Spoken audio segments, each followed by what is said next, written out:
What it do, what it do, what it do, what it do.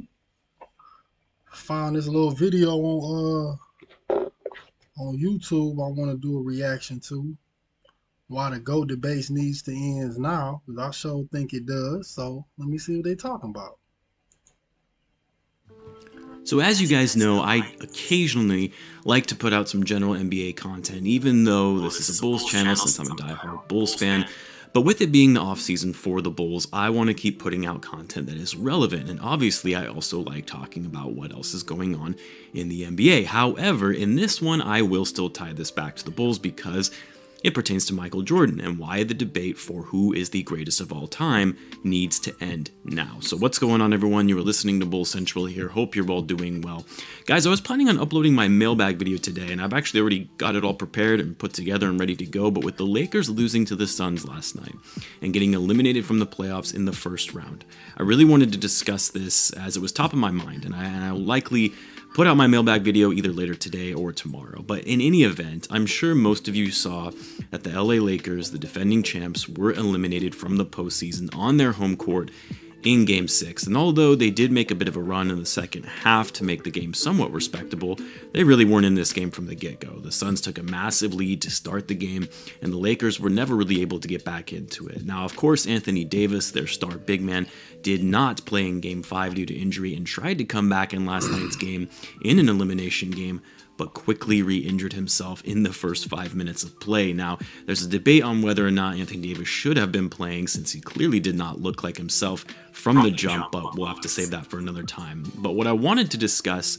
in this ever-long debate of LeBron James now being the greatest player of all time, given his accolades, his accomplishments, his statistics, his longevity, all of that, yes, there is a valid case for him to be the greatest player to ever play the game. But, and yes, it is a big but, No, it ain't. there is something about LeBron James that has been really greatly bothering me recently, and really it's been going on for a while now, and I think it's just finally started to boil over for me.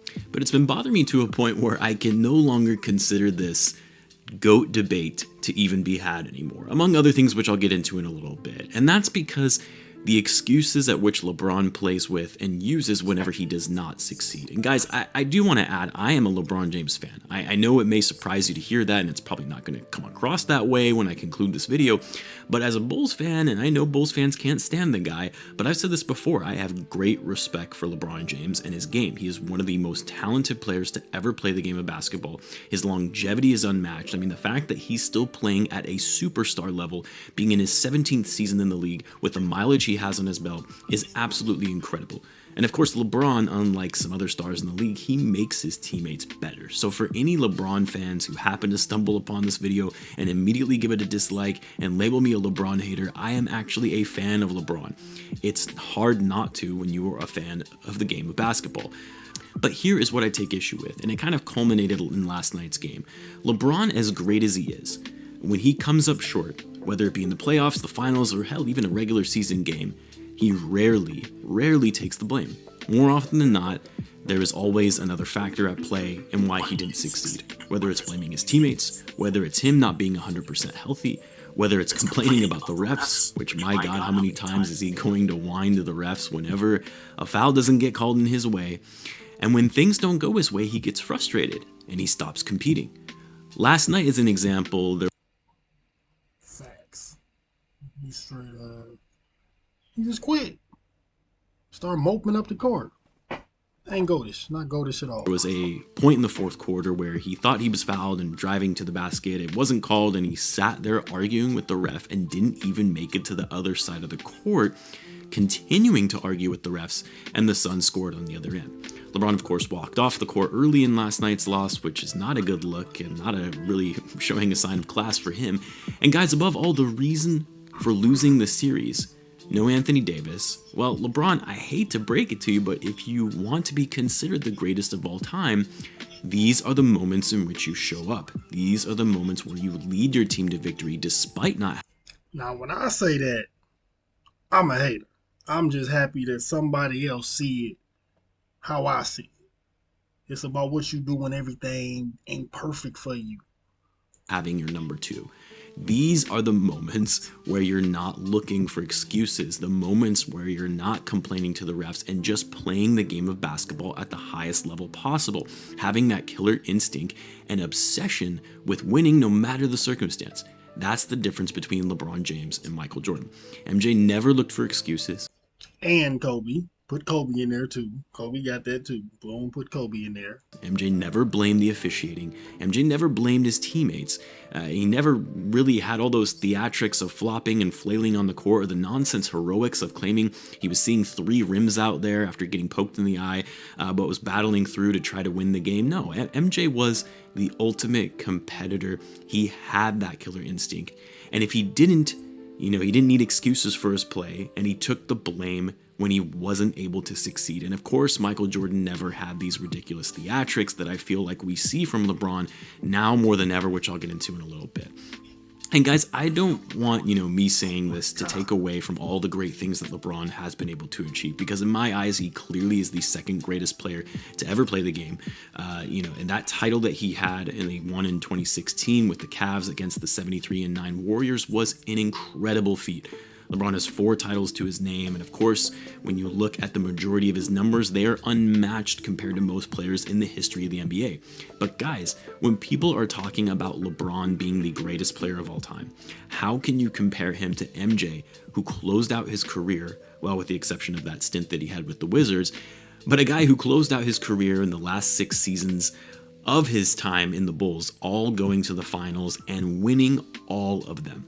Yes, MJ early on in his career, sure, he struggled to get it, past the Pistons in the Eastern Conference Finals. He even struggled to get out of the first round very early in his career. But when he finally did get over that hump in 1991 and beat the Pistons handily in a sweep, he never looked back. He didn't even, need the theatrics to get him there. He didn't need to jump from one team to the next to find whatever basketball situation suited him best. He didn't need coaches to get fired until they found the right one.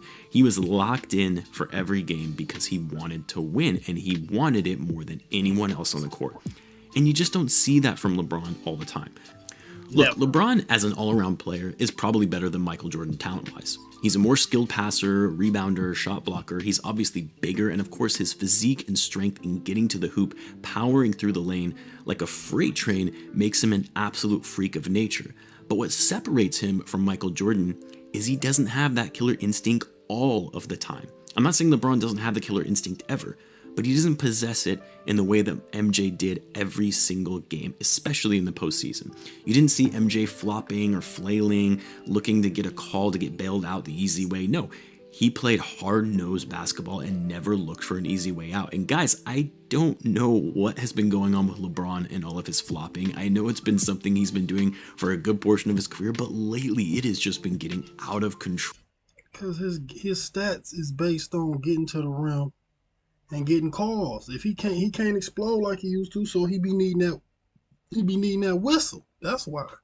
He can't beat you with all jump shots and skill like Jordan did. Or the theatrics of him rolling on the ground and in pain as if he's hurt so badly, but then gets up and plays through it as if it's some heroic feat. It's almost like he wants somehow to add to his legacy of games where he was so badly hurt but played through it, like you've seen from some other greats in the past, or maybe even like Jordan in the flu game. I just feel like, LeBron is trying so hard to cement himself as the greatest player of all time. He wants so badly that now he's putting on all of these antics and shenanigans and blaming others when things don't go his way. It's really all been damaging his legacy, in my opinion, more than anything. Just play the game of basketball, come in with that killer instinct, no matter the circumstances, no matter the calls on the court, no matter who is injured and who isn't, and play the way Jordan did, like you wanted to win more than anyone else on the court, rather than looking for some sort of validation and an easy way out to win championships, like going to the Miami Heat to form a super team, coming back to Cleveland because it was a better basketball situation where, he made the move and then claimed that he was moving there because it was bigger than basketball, and then leaving Cleveland when it was clear the team wasn't going to win anymore, coming to LA and did everything in his power to have the franchise turn their future upside down to get Anthony Davis. So I know this was a bit of a rant, and at the end of the day, I still think LeBron James is an incredible player, a future Hall of Famer, a generational talent. He's the second greatest player of all time. I've been fortunate enough to have lived in a time where I got to see both him and Michael Jordan play, both iconic figures in the game of basketball, but the GOAT debate needs to cease. It might have been different had LeBron James won a championship this season in a back-to-back run, but after getting eliminated in the first round, and you compound that with all the theatrics and excuses that we've seen lately in his career, something we never saw from Jordan, I think it's safe to put the debate to rest. Let me know what you guys think, though. Do you think the GOAT debate... It never should have. The gold debate was over when he took his talent to South Beach. It was over then. Yeah, in my personal opinion, like I don't even got him over Kobe yet. I don't even got him over Kobe. Can't do it the easy way and then get the same credit as people who did it the hard way. He is one of the greatest of all time, but go debate laughable. See y'all on the next one.